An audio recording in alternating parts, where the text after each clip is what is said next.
When I was growing up, I was always told that the ego is bad. And I used to listen to a lot of spiritual teachers as I was growing up. And my parents used to take me to listen to a lot of spiritual gurus. And all the spiritual gurus used to say that you have to suppress the ego. You have to kill the ego. You have to tame the ego.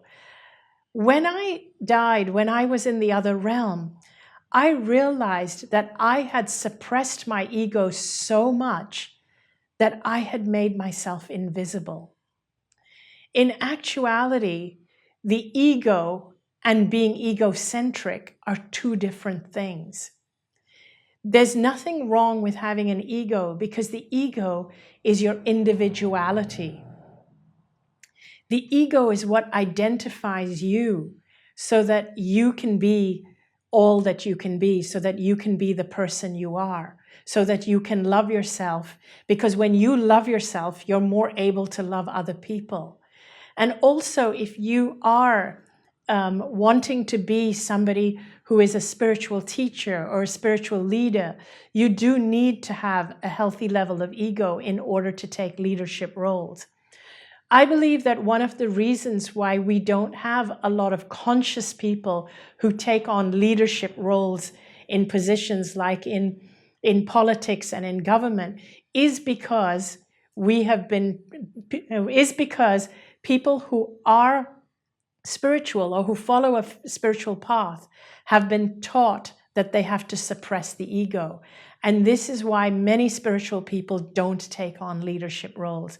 I feel, in fact, it's actually something that would be very beneficial if we learned to embrace our ego.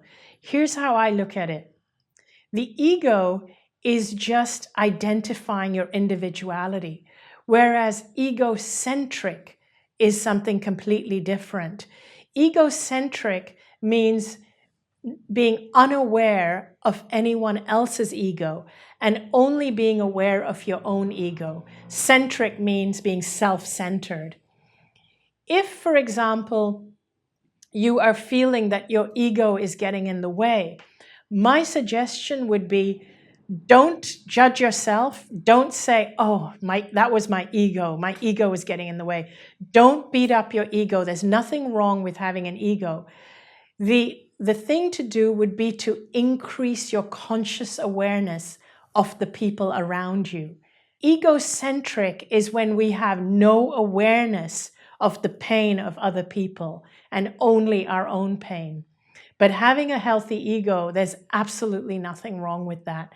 And in fact, if people who have expanded conscious awareness also have a healthy ego which they can embrace, they are more likely to take leadership positions. And those are the kind of people we need in leadership positions. I was somebody who believed that I had to suppress my ego, and I squashed it to the point where I made myself invisible.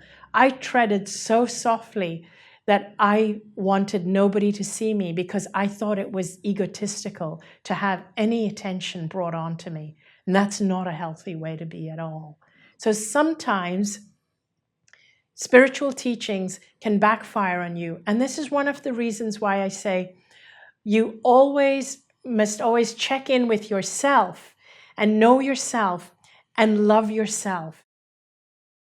Hat dir dieses Video gefallen? Gib uns ein Zeichen und lasse einen Daumen nach oben da. Bist du interessiert an weiteren solchen kostenlosen Videos? Dann abonniere unbedingt unseren Kanal und drücke die Benachrichtigungsglocke, denn nur so stellst du sicher, dass du kein weiteres Video verpasst. Danke dir und bis zum nächsten Video.